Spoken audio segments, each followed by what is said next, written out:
नमस्कार, मी अयारा. आपण पाहता 24/7 माझा महाराष्ट्र न्यूज.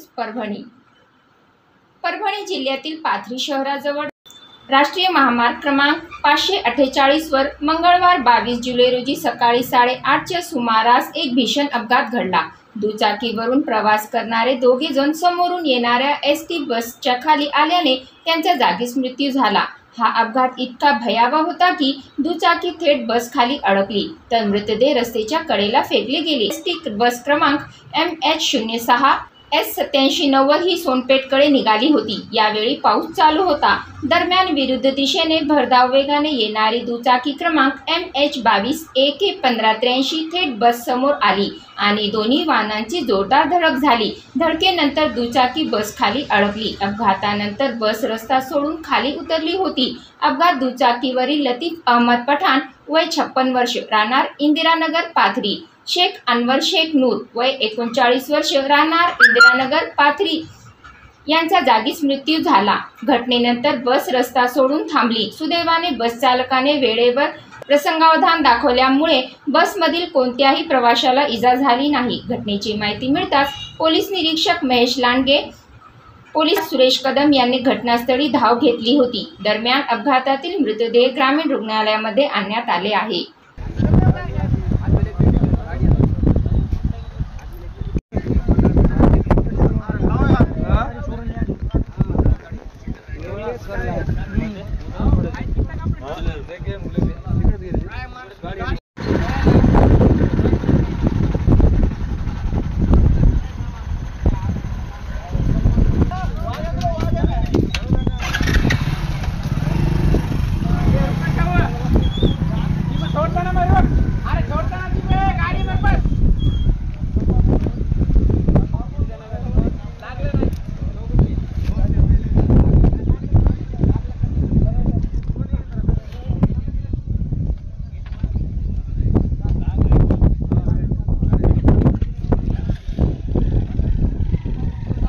थोड़ा ऐसा मोटरसाइकिल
परभणी शहरातील दर्गा रोड मधील प्रभाग क्रमांक 11 मधील हाजी हमीद कॉलनी येथे 100 ट्रक मुरुम व मलबा टाकण्याचे निर्धार MIM चे जिल्हा समन्वयक मोहम्मद गौस जैन यांचे भाऊ मोहम्मद इम्रान जैन यांनी केले असून या कार्यक्रमास त्यांनी सुरुवात सुद्धा केली आहे.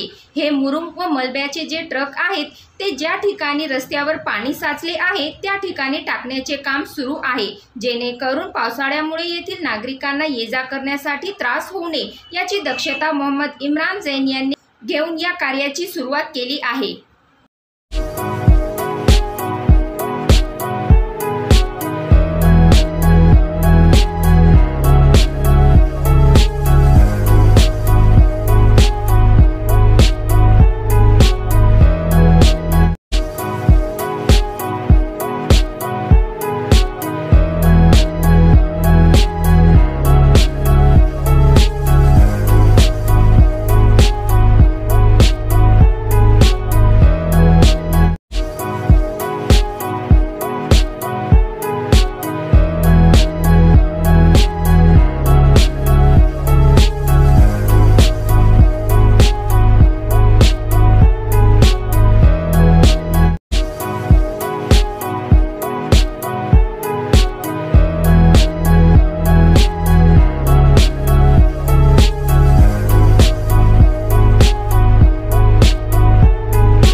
राज्यातील अकोला जिल्ह्यात कुरेशी समाजावर होणाऱ्या अत्याचाराच्या विरोधात आवाज बुलंद कार्यक्रम जमियतुल कुरेश बिरादरीच्या वतीने मोठा निर्णय घेताना 22 जुलैपासून जनावरांची खरेदी विक्री या व्यवसायाच्या निगडीत सर्व व्यवसाय बंदची मागणी करण्यात आली। ही घोषणा कुरेशी बिरादरीचे अध्यक्ष आरिफ चौधरी, मौलाना अब्दुल मजहरी आणि कुरेशी समाजाच्या मान्यवरांच्या उपस्थितीत करण्यात आले। हा निर्णय भारतातील कुरेशी समाजावर होणाऱ्या अन्याय, छळ, अत्याचाराच्या विरोधात हिंसात्मक पण ठाम विरोधाच्या रूपात घेण्यात आला। मान्यवरांनी म्हणाले की हे फक्त उदरनिर्वाह नाही तर आमच्या सन्मानाचा लढा आहे आणि आता कुरेशी समाज शांत बसणार नाही। जमियतुल कुरेशच्या पदाधिकाऱ्यांनी सांगितले की आम्ही भारत देशाचे नागरिक आहोत, देशद्रोही नाही। आमच्या उदरनिर्वाहावर हल्ला म्हणजे आमच्या सन्मानावर हल्ला आहे। जर शासन व प्रशासन शांत राहणार तर आमची आवाज ऐतिहासिक आवाज होणार। पाहूया मान्यवरांची काय प्रतिक्रिया आहे। खड़े हुए हैं। माशाअल्लाह हमने एक मीटिंग ली जो एक मुशावरती मीटिंग थी और माशाअल्लाह अकोला जिले की हर तहसील से कुरैश बिरादरी को जमा किया गया। तकरीबन कमोबेश 2500 से 3000 के करीब मजमा जुड़ा, जिसमें खुसूसन हर मसलक और हर बिरादरी का आलिम दीन भी यहाँ मौजूद था, जिन्होंने नसीहत किया और इस बात को समझाया कि हुकूमत जिस बात को पेश करे, जिस कानून को पास करे, उस कानून के मातहती में चलते रहे, खुराफाती लोगों से बचते रहे। हुकूमत भी इस बात पर नजर करते रहे, उनको नजरअंदाज न करे और हमारे अपने पेशा वाले लोगों को किसी किस्म की तो तकलीफें हैं, जो परेशानी हम लोग उठा रहे हैं और हमारे किसान भाई भी जिससे बहुत परेशानी को लेकर दो चार है। जो गौवंश की जो पाबंदी इस फडणवीस गवर्नमेंट ने लगाई है, हम ये चाहते हैं कि गौ हत्या पे वो पाबंदी लगाए, हमें वो मंजूर है। हम भी आपकी भावनाओं को ठेस पहुंचाना नहीं चाहते और हम ये चाहते हैं कि गौवंश का कानून हटाए। और अभी हाल फिलहाल अभी तो गौवंश पे पाबंदी है, लेकिन हम लोग जो भैंसों का कारोबार कर रहे हैं उस पे भी ये दल वाले जो हुकूमत जिनको रोक नहीं रही है, हमारी पूरी प्रशासन से भी ये हमारी विनती है और हुकूमत से, महाराष्ट्र सरकार से भी कि भाई आज जो हमारी परेशानियां हैं, हम भी इस देश के वासी हैं और महाराष्ट्र की सरकार हमारी जिम्मेदार है कि वो भी हमारे इस कारोबार को सोच समझकर हमारे लिए कोई दूसरा रास्ता हमको दे, या इसमें से हमारे जो भी स्लॉटर हाउस है या जो भी हमारी तकलीफें है उसको दूर करे। और ये जो बिलावजह हम पर जुल्म हो रहा है, कोई भी दल वाला आकर हमारे बच्चों को मार रहे हैं, हमारी गाड़ियां छीन ले रहे हैं, हमारे मालों को छीन रहे हैं, इसका पूरा जो है फडणवीस सरकार को सोचना चाहिए। हम अपील करते हैं, उनसे गुजारिश है और पुलिस प्रशासन से भी गुजारिश करते हैं कि वो इन गुंडों को जिस तरह की गुंडागिर्दी कर रहे हैं उनको रोके। हम इंशाअल्लाह हमेशा हुकूमत के साथ थे, हुकूमत के साथ रहे हैं। हम भी इस देश के वासी हैं, कभी अपने देश के कोई कानून को हम इंशाअल्लाह न तोड़े हैं, न तोड़ेंगे और न इंशाअल्लाह किसी को तोड़ने देंगे। आपल्याला आमच्या न्यूज चॅनलवर जाहिरातीसाठी व आपल्या अवतीभोवती घडलेल्या घटनेची बातमी करायची असेल तर स्क्रीनवर आमचा मोबाईल क्रमांक दिलेला आहे। या मोबाईल क्रमांकावर संपर्क साधावा। व्हॉट्सअप व कॉलिंगसाठी हाच नंबर आहे।